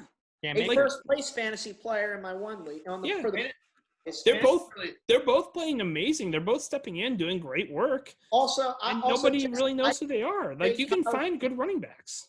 Jesse, I did not trade Kyle Hughes' check. I cut Kyle Hughes' check. I don't know why the notification came that way. It was a conditional cut that I had to make to make that trade. But when I saw that trade and when I saw a good running back and a good receiver for whatever it was a terrible trade by Travis. Yeah. By the way, I just want to hit on. I very much appreciate Jeremy having my Heisman pick as the number 9 overall pick. He's been incredible this year. Look at he will. If he wouldn't have gotten injured, I don't know when he'll come back. He was going to shatter tight end records in college football while playing 2 less games. Absolutely shatter records. His stats were insane. Jeremy, since you have screen sharing abilities, and Matt has to go here in 14 minutes, and I think Max will be cool with this one. Please look up the Bachelorette cast. Actually, no. I'm going to do that next week. I'm going to do that next week. Okay, next week. I want to do the whole cast, but I want to talk about. Look at those stats. He's played like 5 games, right? 17 yards per catch, and he's a tight end. That's insane. Yeah. Is he unbelievable player in college football this year? Is he a good blocker? No. Okay, then he doesn't count. Like I don't give tight like him and Najee Harris have been the 2 best players in college football this year. Absolutely, I agree with that. Jesse, I'm gonna butt heads. Waddle was till he got injured. Talk about last week's Bachelorette episode because that made me so mad but so happy at the same time. So, and I know you didn't watch last night's. So can we talk about Kornacki? Yes. All right, but the condition is I got to play the best theme song in all of TV. Max, you better know this one by now.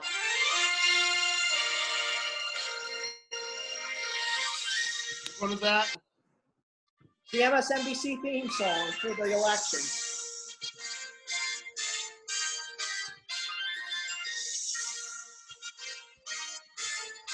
Matt, do you want screen sharing abilities for any of this? I want screen sharing abilities, by the way, because I've got something to play. Okay, yeah, okay, we got this. Okay, I've got that now. Okay, because I want to be able to play this. Okay. I like all of the news networks. I don't. I like all of them. I am an unbiased journalist that likes all of the news networks. Okay. I don't watch MSNBC, Fox, or CNN. I'm sorry. But if I did, I'd watch all of them. You're freezing, Jeremy. Yeah, it's that weather you're in. I'm sorry. I'm really bad at screen sharing, by the way. I learned this yesterday when I had to do a presentation in class, how bad I am at this. Max is 4th on the technology rankings of the show currently. Okay. So let's see here. Okay. So are you seeing this? Okay. Young Kornacki? No, this is a fan cam for Kornacki and Sobolov. Okay. I was a very big fan of this fan cam. This is my favorite thing of the week. So here we go. I can't hear it, but okay. You can't hear it? It's probably good that we can't hear it because, like, we don't want to get this pulled. It's not inappropriate music, but it's the song "Gimme Gimme Gimme" by ABBA. It's really great if you go watch it. So is this the music Kornacki? really helps. Is this all Kornacki or like one different guy named Kornacki? Soborov's is the guy that looks like Kornacki that does field reporting. He's got a lot better hair. Yeah. Why has he got a piece of paper in his mouth? By the way, Joseph Bustamano, my professor, is a Kornacki stan over a John King stan. I think we all are. By the way, have you I seen watched that? John King just because I watched CNN over the other networks, but No. I didn't like it. That's my What Are We Doing is King. I hate that people like him because Kornacki is so much better.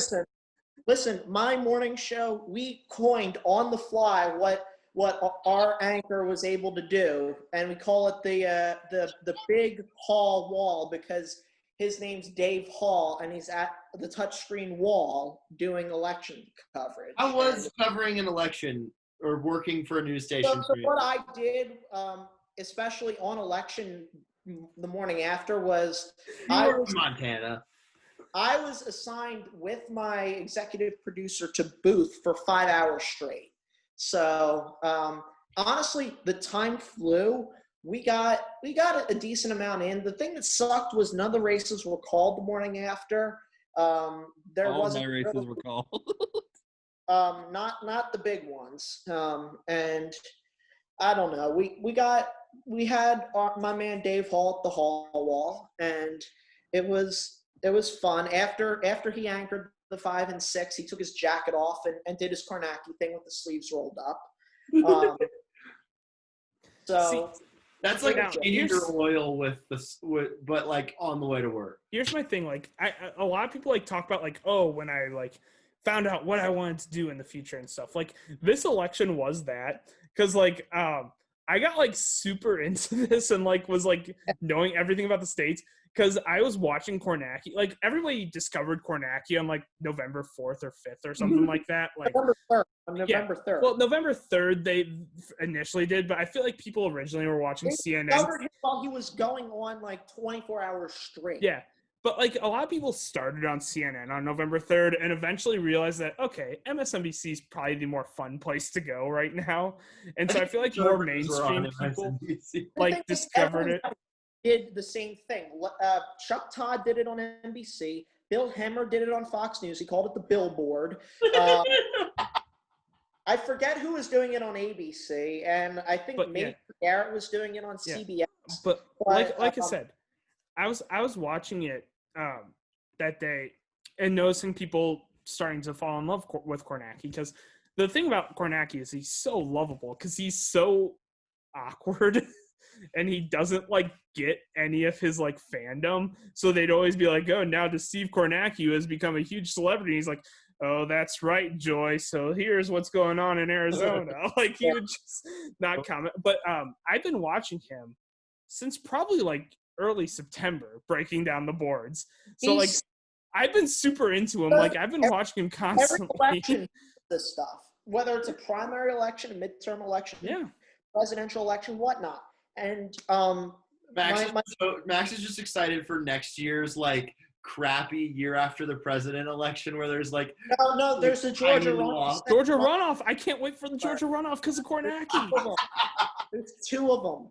But like I got so into it. Like I was making mock electoral maps that ended up shockingly accurate. Like I was making Are you going to end up like changing career paths and becoming a board? I can honestly super good at it. I got super good at it. Like I was like one of my group chats on Twitter, like I was filling everyone in. And like night 1, I was like, oh yeah, there's a possibility that Georgia might go blue. It's gonna be really close though. And everyone's like, oh no, there's no way. I'm like, yeah, just watch. It might go blue. And it did. And I was like, as of this taping, Georgia's the only state that has not been called yet. Yeah. Arizona, the AP called Arizona. And Fox called Arizona. Like night 1. MSNBC's called Arizona as well by this point. I think MSNBC's at 290. Yeah. Biden's leading big time in Arizona. So I could totally see Max though at the board going, "Hey guys, look at this." Yeah. I was like I said, I was about to cosplay. I was about to go up to this TV, have like the board on the TV, have like my shirt with the sleeves rolled up and stuff. I was like gonna cosplay as Steve Kornacki for this because I love him so much. Happened before the election because I think a lot of people would dress. Nothing was better than Paul Christ, but we know who Max is gonna be next year. Steve Kornacki. Yeah, that's right, Joy. Now here we go. Look at this, Arizona here. All right, gents. I'm going to go off, watch Masked Singer, and go to work. I'll talk to y'all next week. Good night. Good night. It is almost midnight. Max, do you want to do your movie? People on the West Coast are checking out before me. How about that? Max, do you want to do your movies? I want to get some Mandalorian in. Okay, it's movies and Mandalorian with Max. Yeah, it's more like TV with Max. I'm gonna play your intro. If you're gonna talk Mandalorian, I should probably not listen for a few minutes because I'm behind. Oh, have you watched episode 2? I haven't watched the end of season 1. You haven't watched episode 1? I haven't watched the end of season 1. Okay, yeah, you probably shouldn't listen then. I'll turn it down. There was a lot of The Child at Disney this weekend. Start waving at me when you guys are done. I will do. Max. Hi guys. Okay, so since we were talking about The Child at Disney, I got this at Disney last year. Nice. Is a Disney. The Child. Real quick, Disney very good with their protocols. Good to know. We're thinking about. This is a sidebar, so sorry, Jeremy. You're going to be on a lower volume for a little bit. But we're going out to Arizona in January, just to let you know. And then I'm going to be driving up to San Jose to go to school. And so we're going to stop at maybe Disney on the way. I would stop at downtown. Good to know. I would stop at downtown Disney. I didn't go to any of the places that you told me to, but I did try olive oil ice cream from this place. It was the best thing I've ever had. That place, I've heard that place is amazing. Anyway, let's not keep Jeremy on for too long. Okay, so episode 1 of The Mandalorian was my favorite episode of The Mandalorian ever. Episode 2 was my least favorite episode of The Mandalorian ever. So we're on a good start here. Episode 1, how much should I say spoilers, Jesse? I don't know how into it you are. I've never watched it, so you're good. Okay. I won't. More of a Star Wars movie guy. Episode 1 had Timothy Olyphant in it.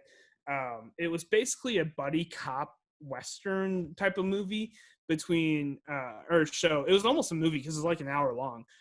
Between the Mandalorian and Timothy Olyphant's character, they're going and they're trying to get rid of this like giant like worm on Tatooine. And the action was just so epic. It was so huge. They the budget clearly went up a ton on this. And it was one of the best episodes of television I ever saw, up until the last minute when it became one of the greatest like things I've ever seen, which is throughout the whole episode, Timothy Olyphant, because this takes place on Tatooine and it takes place after the original trilogy. Timothy Olyphant, the whole episode, is wearing Boba Fett's armor because he bought it off of people who have found it after Boba Fett died. Wow, Boba Fett's dead. Well, we found out that Boba Fett isn't dead. Wow. The last scene of the episode shows Boba Fett because the Mandalorian got to take the armor after he defeated this giant space worm. He got his payment was Boba Fett's armor. So the final scene is. By the way, this should be the theme song for this. The Saga Begins by Weird Al should be this. We gotta keep this is how I grew up, but knowing that song, not the actual song. I knew it off of the Star Wars version.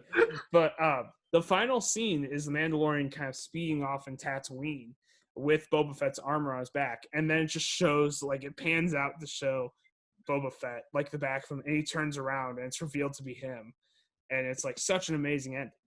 The second episode sucked. And here's why. Spiders. I do not like them. Spiders. I do not like them. The entire last 20 minutes of the second episode is the Mandalorian fighting spiders. I was not into it at all. There was like a bunch of little ones. And I'm like, okay, I can somewhat deal with this. Then there came like some like medium-sized ones. And I was like, okay, this is getting really, really weird. How do you feel about Wild Wild West? I haven't watched it because I know what happens in it. But like then there were some medium ones that were coming. I'm like, okay, this is pretty creepy. This is pretty weird. Like I'm not into this. Then there came the big one. And I checked out. I have not actually officially finished the episode because of it. It was kind of a nothing episode anyway. Like there's no storyline to it. It was just kind of Mandalorian has to go deliver this person to this planet, and that's the whole episode. And when they get to that planet, there's a bunch of spiders. And so, not a fan of this episode. I highly doubt I will ever watch this episode again after I do fully finish it. But the first episode was amazing. The first episode is the best episode I've seen of Mandalorian. If you can handle spiders, the second episode, probably worth watching. I just couldn't really enjoy it. So that's my Mandalorian takes. First one was like a 10 out of 10. The second one's like a 1 out of 10 for me. But I'm sure for almost anybody else, it will probably be like a 6 out of 10. It's still what is not a that great called? episode, Like the fear of spiders? There's a name for it, right? Arachnophobia. Yeah, that's right. So Yeah. Okay. Jeremy. Are you hopping Hey off? guys, We just talked about the spiders that were in the last episode. And why? And It's then not a spoiler. It's just It's really I not. feel like everybody should be warned on that. Is that they're spiders? you had a couple of movies to talk about, right? No. Okay. Well, so I think we're done. Let me pull up the polls. What are we doing? Oh yeah. Well, Max already went and I already went, so Yeah. it's just you. It's Mine was- me. Mine was Who's the ready for Maryland. Cardinals fan? I mean, I would do the mask guy, but I'll do Cardinals fans because it's more funny. Wolfley. Wolf, yeah, there's a guy behind me who was just yelling up to Ron Wolfley the whole time, trying to get his attention. That was fun. But the best part was, so DeAndre Hopkins went catchless in the first half, and of course, I'm a Dolphins fan. I'm at the game. I'm gonna play it up, and I'm gonna make fun of it, right? Obviously, I like DeAndre Hopkins. I like the Cardinals, but obviously, I'm gonna try and get under people's skin at a Dolphins-Cardinals game because that's what I do. So I go, oh, you guys traded way too much for DeAndre Hopkins. He can't even catch the This is a ball. former team employee, by the way. He can't even catch the ball. He's useless out there. Everybody's like around me like, what are you talking about? I'm like, obviously I'm joking. Like, he's one of the best receivers in the game. And they're like all like thinking I'm serious and stuff. It was great. It was fantastic. So Cardinals fans, just have a little fun at sporting events instead of taking everything seriously. Okay, that is my one argument or problem with Cardinals in general. So I do feel like their fans sometimes do take things a little bit too seriously. Yes. There's like 50 of them, and they really are hardcore. No, they're super hardcore, and like, so like this lady behind me, like, obviously there were a lot of penalties in this game for both teams. Like, the refs just would not stop throwing the flags on both sides, which was, fine. They're making their calls, whatever. But so there was like a pass interference call on Xavier Howard on DeAndre Hopkins, like 2 plays in a row. They didn't say anything. And then on the next drive, there was a pass interference call against Patrick Peterson on Devontae Parker, and they go absolutely crazy. Unbelievable. Never seen this before. The Dolphins fans are paying the rest. Like, it's Paying the refs take is the worst take in sports. Look, Jeremy, you can never live up to what Jesse and I have lived through at a Cardinals game. I still have the picture of it somewhere. Seeing 4 fights in our section. I've seen that at Dolphins Jets games before. So, but there's nothing that will ever beat this. Nothing. Hold on just a second. I'm getting there. I'll go to my other "What are we doing?" if you want. Sure. Yeah. Whatever. Do it. It's a little more serious, obviously. So I was flying back from. I was flying back from Mesa Airport to lovely Bozeman Airport. Let's start at the beginning when the flight attendants are getting on the plane. We're not boarding yet. Flight attendants getting on the plane, showing their cards, whatever. And then this guy goes up to the desk and like starts to try and scan his ticket. And the gate agent goes, "Sir, we're not boarding yet." And he goes, rah, rah, rah, says something weird. Half Sam Bradford, half Kevin Cobb. It's the worst jersey of all time. This dude literally just cut a Kevin Cobb jersey and then it cut a Sam Bradford jersey in half. And that's the worst part of it. Together. That's the worst part of it is that it's not even that it's half Rams, half Cardinals. It's that it's half a player that was a huge disappointment for one team and half a player that was a huge disappointment for the other team. Well, and then half a player that was a huge disappointment for the same team. Sam Bradford. Jeremy and I saw the end of Sam Bradford in person. It was so bad. That was fun. I said we were going to the Super Bowl that year. It was so bad. Okay, keep going. So we get on the plane. They think that there's one too many people on the plane, which is alarming, very alarming to me. So they go around doing like a head count again. They're like, oh, it's okay, guys. We just did the wrong count. We're going to take off now. And I guess while they were doing that, though, they saw that this guy wasn't wearing his mask. Same guy who tried to board the plane before we even started boarding. And he had his chin diaper on. And those people. Just don't wear a mask. And so they're like, hey, sir, you got to put your mask on. You signed the policy when you first bought the tickets. Please put your mask on. He like puts up a little bit of an argument, but then puts his mask on. 2 minutes later, mask is off. They're like, all right, sir, you got to get off the plane, blah, blah, blah. And then this old person yells at them while the guy's arguing. He goes, get off the plane so we can go already. And then so he starts walking off the plane. They start arguing back and forth. His wife or girlfriend, they have like 10 bags or something, like, which is expensive on Allegiant. Like, they spent a lot of money to fly on this plane today, and they're getting kicked off. And yeah, and so that's and then he goes, what did he say at the end? He said, you guys are going to the wrong state. Probably true. So funny though. Like, this is so comfortable. Like, it's not bad. Like, it's like fine. I said, I mean, I don't 100% know. I mean, I can guess. I can see off of that video that we had from your drive earlier tonight. I can guess the weather in Montana somewhat. I'm just saying, having a little bit of extra face warmth is not a bad thing. The mask helps. It's very nice. Like, the dude literally could have, like, he probably could have gotten away with just over the mouth, too, and still gotten... Oh, no. But, like, all he needed to do was wait 5 more minutes until we got into the air. What are they going to do? Throw him off the plane? Like, yeah, I know. It's like, this dude literally, for, like, whatever freaking political statement that this apparently is, like, got off of a flight that he paid for. And you said he added a lot of extra bags. He had like 4 bags. That's pricey on Allegiant. That is pricey on Allegiant. So like Allegiant is a cheap airline that charges for everything, even food. And like they don't even give you a thing of peanuts. They charge for water. They don't give you pretzels. They charge for water. All right, that'll do it for this edition of the Why So Serious show. Let me do the polls real quick before we get out. Do you guys want me to start back with my election polls? No. Just today's? Okay, that's fine. By the way, quick review. SNL was great this week. Yes, love it. Dave Chappelle was awesome. I didn't know. I didn't know he was a smoker. Please, Dave Chappelle, stop smoking because I love your comedy. Nicorette, please.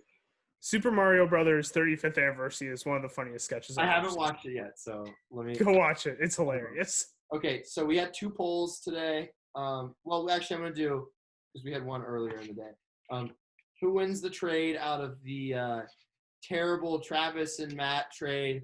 Matt Kling at a 70%. I don't know what 3 people said that Travis won when he received Kyle Juszczyk and Curtis Samuel and gave away Devontae Parker.